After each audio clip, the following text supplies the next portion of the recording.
Bermagnitudo 7,7 memicu kepanikan di Selayar, Sulawesi Selatan. Warga keluar rumah, evakuasi ke tempat aman.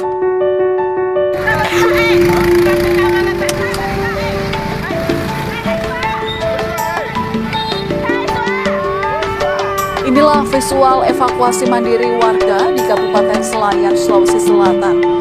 Mereka ramai berjalan atau menggunakan atau berkendara menuju dataran tinggi ke tempat yang aman. Guncangan hebat yang berpusat di Laut Utara NTT pada kedalaman dangkal 10 km ini terasa kuat hingga ke wilayah Sulawesi Selatan. Warga di Selayar, Sulawesi Selatan memilih untuk segera meninggalkan rumah dengan berkendara, bergerak cepat menuju tempat yang lebih aman.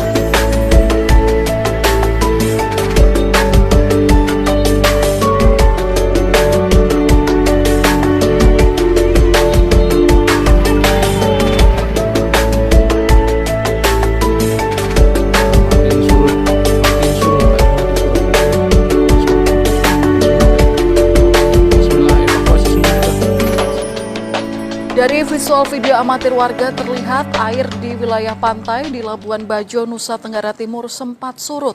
Sejumlah kapal juga terlihat miring akibat surutnya air laut. Warga sempat panik karena surutnya air ini bisa menjadi pertanda akan terjadi tsunami. Namun, Badan Meteorologi, Klimatologi, dan Geofisika atau BMKG menyebut peringatan dini tsunami telah berakhir. Makin surut airnya. Bismillah. Ya Allah. Itu kali, kalau kalinya siapa ya? Bapakku. Gempa dahsyat yang mengguncang Nusa Tenggara Timur juga dirasakan warga di Kabupaten Buton, Sulawesi Tenggara. Dari video amatir warga ini terlihat gelombang air laut sempat mencapai daratan. Warga pun menjauh dan mengungsi ke tempat yang lebih aman. Mengantisipasi terjadinya tsunami akibat gempa bermagnitudo 7,7. Meski peringatan dini tsunami telah berakhir, BMKG mengimbau masyarakat agar tetap waspada mengantisipasi gempa susulan. Jadi sudah pada mengungsi ini, satu kampung desa Bajo berbondong-bondong mengungsi. Tadi sudah sempat naik airnya, tapi sekarang sudah turun lagi. Saudara, gempa bermagnitudo 7,7 yang mengguncang Nusa Tenggara Timur dan sejumlah daerah pada Sabtu pagi. Badan Nasional Penanggulangan Bencana melaporkan 38 orang meninggal akibat gempa tersebut. BNPB mencatat ribuan orang mengungsi ke tempat lebih aman pasca gempa. Puluhan rumah rusak berat, sedang, dan ringan, dan beberapa titik jalan longsor sehingga akses tertutup.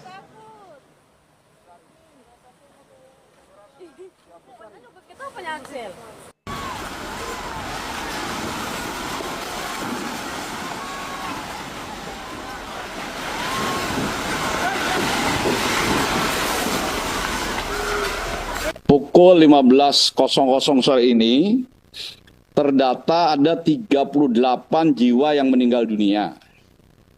Kemudian 2 jiwa luka berat, 11 luka ringan. Kemudian kurang lebih ada 2.000 jiwa yang melaksanakan mengungsi secara mandiri.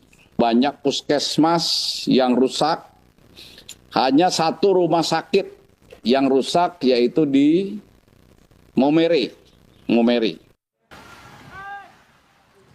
Gempa bermagnitudo 7,7 menewaskan 3 warga Sika dan memaksa warga yang terdampak untuk mengungsi. Bagaimana saat ini situasi di lokasi pengungsian? Kita akan tanyakan langsung dengan warga Sika, Nadia Yusran. Selamat malam, Kak Nadia. Halo Kak, selamat malam. Selamat malam. Kak, kami turut berduka dengan bencana yang saat ini menimpa Anda dan juga saudara-saudara di Sika dan sekitarnya. Yang ingin kami tanyakan, apakah seluruh keluarga Kak Nadia saat ini aman pasca gempa? Seperti apa kondisinya Kak Nadia? Oke baik Kak, terima kasih. Untuk sekarang kondisi keluarga saya masih aman Kak, karena kami melakukan pengungsian secara mandiri Kak. Oke. Boleh diceritakan saat peristiwa gempa ini terjadi, bagaimana situasinya saat itu, Kak Nadia?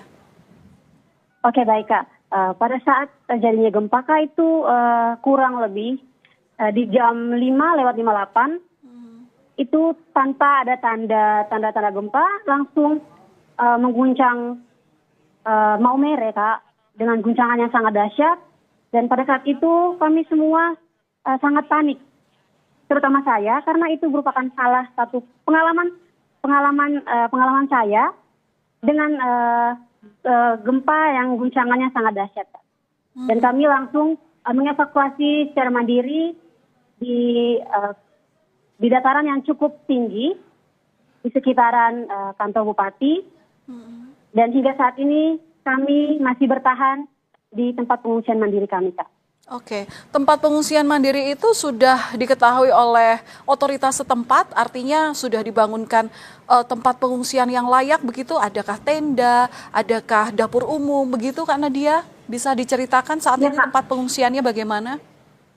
Ya Kak, untuk saat ini tempat pengungsiannya sudah diketahui oleh pemerintah setempat, dan juga ada tempat pengungsian yang disarankan oleh pemerintah agar warganya mengungsi di tempat pengungsian yang telah ditetapkan. Akan tetapi ada beberapa warga yang masih bertahan untuk mengungsi di tempat pengungsian saat ini, Kak. Oke. Kalau untuk kebutuhan yang paling dibutuhkan saat ini apa, dan apa saja yang sudah ada kebutuhan yang juga sudah diberikan oleh pemerintah atau otoritas terkait di sana? Oke, baik Kak. Untuk kebutuhan sekarang ini kami sangat membutuhkan logistik, terutama makanan cepat saji yang sehat Kak, dan juga air bersih untuk minum, dan juga untuk kebutuhan MCK, dan juga untuk pembantuan dari pemerintah setempat itu sudah dilakukan. Akan tetapi ada beberapa dari dari anggota keluarga yang belum mendapatkan bantuan dari pemerintah Kak. Oke, saat ini lokasi tepatnya di mana tempat pengungsian Kak Nadia? Oke, untuk lokasi pengungsian saya sendiri, karena saya memilih lokasi pengungsian mandiri, kami tetap mengungsi di kantor Bupati, Kabupaten Sika. Ada sekitar berapa orang yang mengungsi di kantor Bupati, Kak Nadia?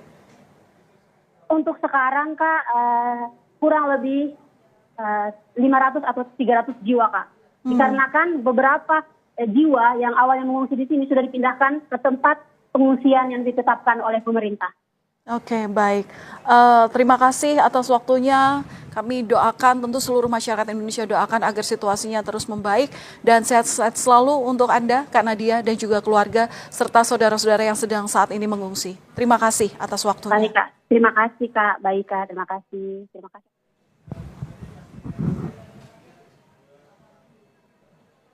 Saudara, berita